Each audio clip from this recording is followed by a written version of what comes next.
सब जगह जाएंगे, डोरे धागे करवाएंगे, पीर फकीरों के वहां जाएंगे, मुल्ले मौलवियों के वहां जाएंगे, सब जगह जाएंगे, आराम से ले लेंगे, प्रसादी भी खा लेंगे, मान्यता भी कर लेंगे।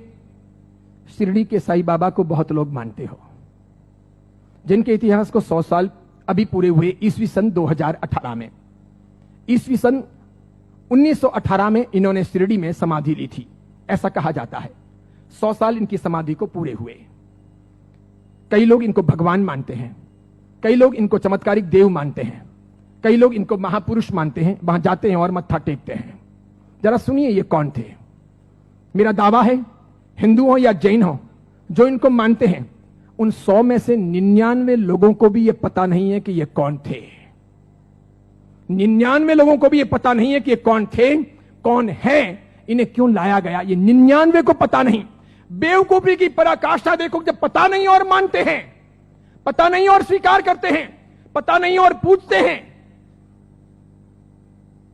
बहरुद्दीन पिंडारी नाम का एक व्यक्ति था, ये अफगान से यहां आया था, ये पिंडारी जाति का था। ये मैं तब की बात कर रहा हूं जब औरंगजेब का खात्मा हो चुका था और मुगल साम्राज्य समाप्ति की ओर आगे बढ़ रहा था। धीरे धीरे मराठाओं ने अपना वर्चस्व जमा लिया था और वे हिंदू साम्राज्य की स्थापना के लिए बहुत मजबूती के साथ में आगे बढ़ चले थे। भारत के अंदर, भारतवर्ष के अंदर, अखंड हिंदुस्तान में जोरदार हिंदुत्व साम्राज्य का, हिंदू साम्राज्य का विस्तार होने जा रहा था। ये मैं तब की बात करता हूं। ये पिंडारी लोग लुटेरे हुआ करते थे। ये पूरी अफगान की जाति लूटने फाटने के लिए यहां पर आई थी। मुगलों के काल के अंदर इसने अच्छी खासी मात्रा में जगह जगह लूटपाट की थी। हिंदुओं को टारगेट बनाना, उन्हें लूटना, उनके पैसों को छीनना, उनकी बहन बेटियों को छेड़ना और पसंद आ जाए तो उनकी बहन बेटियों को उठा लेना, ऐसे इनके कर्तव्य हुआ करते थे। 1838 में इस बहरुद्दीन का माफ कीजिएगा, 1838 में इस बहरुद्दीन का जन्म हुआ और यह आगे बढ़ा। उसके बाद में एक फिल्म आई, वो हिंदी फिल्म थी। उस फिल्म को जगह जगह पर दिखाया गया षड्यंत्र के आधार पर। फिल्म में यह बताया गया, औरंगजेब के मरने के बाद पहली बार जब बोलने वाली फिल्में आई, पहली बार जब फिल्म आगे बढ़ी, वो ब्लैक एंड व्हाइट मूवी, जब फिल्मों का जमाना आया, तब यह बताया गया कि ये बहरुद्दीन पिंडारी तो बहुत अच्छा आदमी और ये पिंडारी जाति के लोग तो देशभक्त हैं, देशद्रोही नहीं, ऐसा बताया गया। बावजूद इसके इस बहरुद्दीन ने जगह जगह डकैतियां करना, लूटना फाटना जारी रखा। बड़ी मात्रा में लोगों को तहस नहस करता रहा। इसने अपनी जिंदगी में कई सारी हिंदू महिलाओं के, कन्याओं के बलात्कार किए, कितना ही सारा नुकसान पहुंचाया।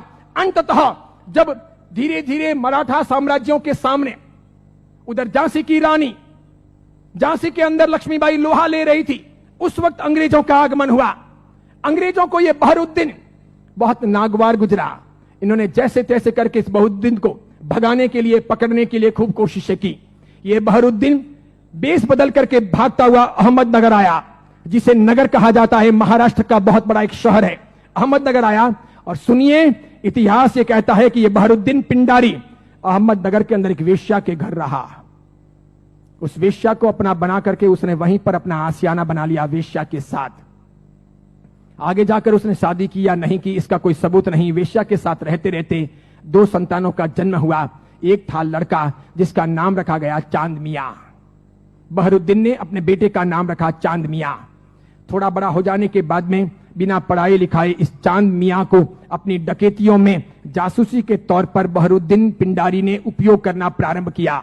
जगह जगह ये चांद मियां, छोटा सा बालक, एक चद्दर लेकर के भिखारी के तौर पर फटे पुराने कपड़े पहन करके अलग अलग जगह पर बैठता, बाजारों में बैठता, आए गए माल की वगैरह बातमियां लेता, किसके घर में क्या आ रहा है जा रहा है ऐसी कोशिश करता, और समय समय पर कभी दिन में, 2 दिन में, 5 दिन में, 10 दिन में अपने पिताजी को, बहरुद्दीन को समाचार पहुंचाता कि आज इस घर में इतना माल आ रहा है या यहां इतना सामान आया है। और इस प्रकार डकैतियों का मामला आगे बढ़ता कि यहां कोई सुरक्षा के प्रबंध नहीं होते हैं, कोई पहरेदार नहीं होते हैं, ये चीज चलती रहती। अंततः परेशान होकर शंकाओं के आधार पर अंग्रेजों ने बहरुद्दीन को तो भगाया, आगे जाकर वो अफगान चला गया, उसकी मौत भी हो गई। चांद मियां, उसका बेटा, छिप छिप करके रहने लगा, बड़ा होता गया। एक दिन अंग्रेजों ने उसे पकड़ा, जेल की सलाखाओं के पीछे डाला। 8 साल तक ये चांद मियां जेल में रहा, अंततः यह छूटा। मराठा ताकत के साथ में अंग्रेजों का मुकाबला कर रहे थे। झांसी की रानी भी किसी भी हालत में अंग्रेजों को घुसने नहीं दे रही थी। अंग्रेजों को लोकल गुंडे चाहिए थे इन लोगों के सामने लड़ने और इनको परेशान करने के लिए। चांद मियां ने पैसे लेकर के झांसी की रानी के खिलाफ में अंग्रेजों के पक्ष में गुंडों को इकट्ठा करने और लड़वाने और मगजमारी करने के लिए तैयारी दिखाई। अंग्रेजों ने अच्छे खासे मोटे पैसे चांद मियां को दिए। ये चांद मियां महाराष्ट्र से ठेठ झांसी गया। अंततः अंग्रेजों के हाथों झांसी की रानी लक्ष्मीबाई को मरवाने में इस चांद मियां की भी भूमिका रही। उसके मरने के बाद इन अंग्रेजों ने उस चांद मियां को नवाजा। कालांतर के अंदर एक नया नुस्खा अपनाने के लिए वो चांद मियां झांसी से आकर के शिरडी पहुंचा। वहां सुलेमानी मुसलमानों के साथ में उसकी पहचान हुई। मूल अफगानी पिंडारी जाति का ये चांद मियां बहरुद्दीन का बेटा वहां जाने के बाद में सुलेमानों के साथ में परिचय में आकर के सुलेमानों के लिए काम करने लगा। मुसलमानों की ये सुलेमानी जाति षड्यंत्र पूर्वक हिंदुओं और मुसलमानों के बीच के भेद मिटाने और धीरे धीरे इस्लाम का भीतर से प्रसार प्रचार करने का कामकाज संभालती थी। ये स्लो पॉइजन देकर के धीरे धीरे लोगों को मुसलमान बनने के लिए अलग अलग तौर तरीकों से कब्रों पर ले जाने या फिर अलग अलग दरगाहों पर ले जाने, उन्हें बदलने, उन्हें चमत्कार दिखाने के तौर पर परिवर्तित करने का काम करती थी। उनको ये चांद मियां मिल गया। वहां इसके लिए एक मस्जिद बनाई गई। मस्जिद का नाम हिंदू रखा गया, इस्लाम की मस्जिद नहीं रखी गई। लोगों को भ्रमित करने के लिए मस्जिद का नाम इस्लाम नहीं रखा गया, मस्जिद का नाम हिंदू के तौर पर रखा गया। इस इंसान ने अपनी जिंदगी में कभी कुछ काम किया हो, कोई साधना की हो, कोई धर्म चलाया हो, कोई धर्म ग्रंथ लिखा हो, कोई बहुत बड़ा व्यापक काम किया हो, ऐसा एक भी उल्लेख आज तक भारतीय इतिहास में नहीं है। सुनिएगा, यही चांद मियां सुलेमानों के परिचय में रहने के बाद धर्म परिवर्तन करवाने, चमत्कारों के आधार पर लोगों को भरमाने के लिए साई बाबा बनाए गए। इसी चांद मियां का नाम आगे हुआ साई। किसने नाम दिया? सुलेमानों ने। उसके लिए एक मस्जिद बनाई गई। बाद में वो हिंदुओं और मुसलमानों के बीच में सामंजस्य स्थापित करने के लिए फरिश्ते के तौर पर प्रस्तुत किया गया। देखिए आप एक मजे की बात, ईस्वी सन 1918 में इसने समाधि ली। उसके पहले फिल्में जब आती थी तब हिंदुओं और मुसलमानों के बीच का बहुत बड़ा भेद था, बहुत भेद। हिंदू मुसलमानों को पसंद नहीं करते थे भारत में, और मुसलमान हिंदुओं को पसंद नहीं करते थे। मुसलमानों को ईश्वर के नाम से बहुत एलर्जी थी, हिंदुओं को अल्लाह के नाम से बहुत एलर्जी थी। अगर आप थोड़े बहुत भी अपने प्राचीन काल में जाएं, मेरे जमाने के आसपास पहुंचे, ईस्वी सन 60 और 70 के दशक में पहुंचे, ईस्वी सन 1960 1970, और तब के जमाने में जितनी फिल्में आई तो फिल्मों में कहीं ना कहीं अल्लाह लाने पड़ते थे या फिर ईश्वर लाने पड़ते थे। बिना उनके काम चलता नहीं था। इन फिल्मों के आधार पर ही फिल्में हिट होती थी, फिल्में चलती थी। उस समय मात्र लटके मटके लेना, कमर को नचाना, ठुमके लेना और उससे फिल्म चल जाएगी, ऐसा होता नहीं था। उस जमाने का जमाना ऐसा था नहीं कि आज की हीरोइनें चल जाएं, थोड़े बहुत लटके मटके लें और फिल्म रातों रात कम कपड़ों के आधार पर फेमस हो जाएं, ऐसा था नहीं। उस जमाने का कल्चर ऐसा था कि कहीं ना कहीं रिलीजियन, धर्म बीच में लाना पड़े। अल्लाह लाओ तो हिंदू नहीं देखेंगे, ईश्वर लाओ तो मुसलमान ऐतराज करेंगे। और देखो मजे की बात, अधिकांश प्रोड्यूसर मुसलमान थे। अधिकांश पाकिस्तान से, सिंध से, पंजाब से और कश्मीर से आए हुए हीरो और हीरोइन ये भी मुसलमान थे। लेकिन नौबत ये थी कि ये मुसलमान हिंदुस्तान के बाजार में अपने असली नाम से चल नहीं सकते, और इसीलिए दिलीप कुमार मुसलमान, उसको अपना नाम बदलना पड़ा। मीना कुमारी मुसलमान, उसको अपना नाम बदलना पड़ा। सुरैया देवानंद से शादी करना चाहती थी, लेकिन मुसलमान होने के नाते स्वीकार नहीं किया गया। पिता ने अनुमति नहीं दी कि हिंदू के साथ शादी नहीं हो सकती, उसे भी अपने नाम बदलने पड़े। 15-20 से अधिक ऐसे हीरो हीरोइन हैं 1960, 1970 और 1980 के दशक के, 1960, 1970 और 1980 के दशक के जिन मुसलमानों को मार्केट में चलने के लिए, स्ट्रेटजी बनाने के लिए अपने नाम बदलने पड़े। वो मुसलमान थे, उनको हिंदू दिखावा करना पड़ा। इधर देखो, जावेद अख्तर हो, सलीम खान हो, नौसाद हो और महमूद खान हो, ये सभी ऐसे प्रोड्यूसर थे जो जन्म से मुसलमान थे, इरादे से मुसलमान थे, हैं भी। इसके सिवाय अन्य अन्य आए और इन लोगों को अपनी फिल्में चलानी थी। इन लोगों ने एक तौर तरीका चलाया कि मुसलमान होने के नाते हिंदुत्व का समर्थन कर नहीं सकते और हिंदू देवी देवताओं को अपने को भ्रष्ट बताना है। क्योंकि आप पुरानी फिल्में देखिए और आज की फिल्में देखिए, किसी भी अल्लाह को कभी गाली नहीं दी जाती, किसी मस्जिद के ऊपर सवाल नहीं किए जाते, कभी कुरान के बारे में कुछ बोला नहीं जाता। लेकिन हिंदू देवी देवताओं की फिल्मों में मजाक होगी। किसी भी हिंदू देवी देवता को मानने वाले पंडित पुजारी को भ्रष्टाचारी, नालायक, रैप करने वाला बताया जाएगा। लेकिन किसी पादरी को, किसी भी मौलवी को रैप करने वाला या भ्रष्ट काम करने वाला नहीं बताया जाएगा। ये सब योजनाएं थी, वो मुसलमान प्रोड्यूसरों ने आगे बढ़ाई। बढ़ाते बढ़ाते उन्होंने वहां बढ़ाई कि उन्होंने देखा कि किसको लाया जाए। तब उन लोगों को साईं बाबा को लाना ठीक लगा कि ये है तो मुसलमान लेकिन हिंदुओं के बीच में खप जाएगा, है मुसलमान हिंदुओं के बीच में बिक भी जाएगा, है मुसलमान हिंदू मुस्लिम के बीच में अपना रास्ता अच्छा सा तय करवा देगा। तो पहली आई 1977 में फिल्म अमर अकबर एंथोनी। ऋषि कपूर ने उसमें इस साईं बाबा के नाम पर एक लाजवाब गीत गाया, हाथों हाथ वो बिका। फिल्म बहुत चली। देखो आप, फिल्म हिट हुई, बाबा भी हिट हो गए। फिल्म हिट हुई, बाबा भी हिट हो गए। मुझे यह बताओ, साईं बाबा का कौन सा धर्म ग्रंथ है? उन्होंने अपनी जिंदगी में, ये चांद मियां ने जो 8 साल तक जेल रहे, पिताजी के लिए जासूसी का काम किया, अंग्रेजों के हाथों बिके, झांसी की रानी लक्ष्मीबाई को मरवाने में जिसकी भूमिका रही, मराठाओं को बदनाम करने के लिए उसने बहुत काम किया, मराठाओं के स्वाभिमान को तोड़ने के लिए उसने बहुत काम किए, बहुत काम किए। क्योंकि मराठा एकदम पक्के कट्टर हिंदुत्ववादी, उन्होंने ये मंजूर नहीं था, तो उनके स्वाभिमान को ठेस पहुंचाने के लिए उसने बहुत काम किए।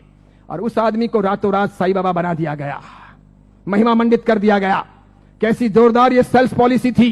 हाथों हाथ बाजार में बिके। कैसे बिके कि जब पहली बार 1918 में इन्होंने समाधि ली, तो 1918, 1919, 1920, 1921, 1922 का ऑडिट देखिए तो इनके शिरडी के साईं बाबा मंदिर का ऑडिट का आमदनी का स्रोत है 1800 रुपए, 2000 रुपए, 2500 रुपए, आखिर में है 3200 रुपए। 1918 से 1925 के बीच में 3200 रुपए की आमदनी वाले ये बाबा क्या हिट हुए, और पागलों की तरह हिंदुओं ने और जैनों ने कितना उनको हिट किया, कितने वो वहां गए, कितने मत्थे टेके और कितना पैसा बर्बाद किया कि आज शिरडी के साईं बाबा के मंदिर की वार्षिक आमदनी है 371 करोड़, 371 करोड़। वहां मुसलमान जाने वाले 5% भी नहीं, वहां जाने वाले मुसलमान 5% भी नहीं, और जाने वाले हिंदू और जैन 95%, पैसे खर्च करने वाले अधिकांश 95%। मुझे बताइए, हिंदू धर्म के कौन से ग्रंथ में इनके बारे में क्या लिखा है? उपनिषदों में, वेदों में, महाभारत में, रामायण में, उसके बाद के किसी साहित्य में कि कभी शिरडी के साईं बाबा होंगे या हुए हैं, क्या वो फरिश्ते हैं, वो कोई अवतारी हैं, वो कोई हिंदू देवी देवता हैं? बिल्कुल नहीं। लेकिन हिंदू धर्म को भ्रष्ट करने, उनको बहलाने फुसलाने के लिए काम किया गया और ये सफल हो गया, सफल हो गया। हाथों हाथ ये बिक गए। आज तो देखिए, आज हिंदुस्तान के अधिकांश हिंदू मंदिरों में हिंदुओं के देवी देवता छोटे हो गए हैं, साईं बाबा बड़े हो गए हैं। हिंदुओं के देवी देवता साइड में हो गए हैं, साईं बाबा प्रमुख हो गए हैं। हिंदुओं के देवी देवता कम कमाऊ हो गए हैं, साईं बाबा अधिक कमाऊ हो गए हैं। जिसको भी अपनी दुकानदारी चलानी हो और भगवानों के नाम पर, देवी देवताओं के नाम पर पैसा कमाना हो, साईं बाबा की मूर्ति ला दो। आप भी प्रयोग कर सकते हो। दुकान बराबर नहीं चलती हो तो दुकान के बाहर बिठा दो, धनाधन उसका गल्ला अच्छा चलेगा, आपकी दुकान के गल्ले से भी अच्छा। बस ऐसी बात हो गई। चमत्कारों के तौर पर मुझे बताइए कि उन्होंने क्या किया, उनसे क्या हुआ? बताइए कि शिरडी जाने वाले सभी लोग अमीर हुए, सभी की गरीबी दूर हो गई, सब लखपति करोड़पति हुए, अरबपति हुए? क्या सभी के दुख दूर हो गए? जो जो वहां गए और हर साल जाते हैं, क्या वे बीमार नहीं पड़ते? क्या उनके घर में बाल बच्चे बराबर पैदा होते हैं, वे वांझिए नहीं रहते? क्या उनके वहां पर किसी का एक्सीडेंट नहीं होता, दुर्घटना नहीं होती? क्या शिरडी जाते हैं और मानते हैं उनके सब ख्वाब पूरे होते हैं? बताइए मुझे। और दूसरी बात, एक जैन परंपरा में जन्म लेकर, अरिहंत को मानकर, सुदेव सुगुरु सुधर्म के आधार पर चलकर आपको कौन सा दुख हुआ? कौन सी भीख मांगनी पड़ी? कौन सी तकलीफें हुई? अरे मजारों पर जाकर अगर बीमारियां दूर हो सकती थी, कब्रिस्तानों पर जाकर अगर बीमारियों से हम मुक्त हो सकते थे, क्या शिरडी के साईं बाबा के वहां पर मत्था टेक करके हम अपने रोगों से मुक्त हो सकते थे? तो फिर बड़े बड़े अस्पतालों के निर्माण की आवश्यकता क्या थी? बीमारियां जब मजारों पर और शिरडी के साईं बाबा के वहीं पर दूर हो जाएगी तो फिर अस्पतालों की जरूरत क्या है? कितनी बड़ी मात्रा में हिंदुओं का शोषण हो रहा है। देखना आप, आने वाले कुछ समय के बाद हिंदू धर्म दो भागों में बंट रहा है। आज मैं उद्घोषणा कर रहा हूं, ये बहुत बड़ी भविष्यवाणी है। इन दोनों के बीच में गहरा संघर्ष चलेगा और इन दोनों के बंटवारे में, इन दोनों की लड़ाइयों में दूसरे धर्म के लोग हावी हो जाएंगे। वे अपना रास्ता तय कर लेंगे और इस प्रकार उनका षड्यंत्र सफल हो जाएगा। आगे जाकर के अब दो प्रकार के हिंदू आपको देखने को मिलेंगे। हिंदू धर्म दो भागों में बटेगा, एक साई भक्त हिंदू, दूसरे सनातनी हिंदू। दो प्रकार के हिंदू आपको देखने को मिलेंगे। एक वे जो साईं बाबा को मानते हैं, दूसरे वे जो साईं बाबा को नहीं मानते हैं। कई सारे हिंदू पंडित पुजारी हैं, कई सारे हिंदू संत महात्मा हैं, उनको भी अक्ल नहीं है। वे भी शिरडी के साईं बाबा के वहां पर जाते हैं और उनको मानते हैं और उनके मंदिर बनाते हैं और उनकी पूजा करते हैं। उनको पता नहीं कि राम का इतिहास है, कृष्ण का इतिहास है, बजरंग बली का इतिहास है, महाभारत का इतिहास है, रामायण का इतिहास है, देवी देवताओं का इतिहास है। इनका कोई इतिहास नहीं। ये हिंदू नहीं, ये साधक नहीं। जैन साधु साध्वी भी शिरडी जाते हैं तो यदा कदा दर्शन करने के लिए वहां चले जाते हैं और कर्म फोड़ के चले आते हैं। कितने बेशर्म होते हैं ऐसे जैन साधु साध्वी। क्यों उन्होंने पंच महाव्रत लिए हैं? क्यों उन्होंने सफेद कपड़े पहने हैं? मैंने कितने ही अलग अलग अपने संप्रदायों के जैन साधु साध्वियों को यात्रा के दौरान शिरडी जाते हुए देखा। वहां जैन मंदिर भी है, उपाश्रय भी है, स्थानक भी है, और उसके बाद में कभी न कभी वहां के श्रावकों को कहकर या अपने चेले चपाटियों को साथ में लेकर वे शिरडी के साईं बाबा के मंदिर में दरबार में चले जाते हैं। जिस इंसान ने बलात्कार किया हो, डकैतियां की हो, चीना झपटी की हो, जिसने झांसी की रानी को मरवाया हो, जिसने हिंदुत्व का नाश किया हो, जिसका ऐसा कामकाज रहा हो, उसको रातों रात फरिश्ता बनाया गया हो और उसे हम पूजे। ये कौन से देवी देवता हुए? ये कौन सा चमत्कार हुआ? ये क्या क्या साधना के उच्चतम बिंदु हुए? बताइए, आदर्श कहां है? नैतिकता कहां है? योग्यता कहां है? बहुत सारे लोग ख्वाजा मोइनुद्दीन चिश्ती की दरगाह पर जाते हैं।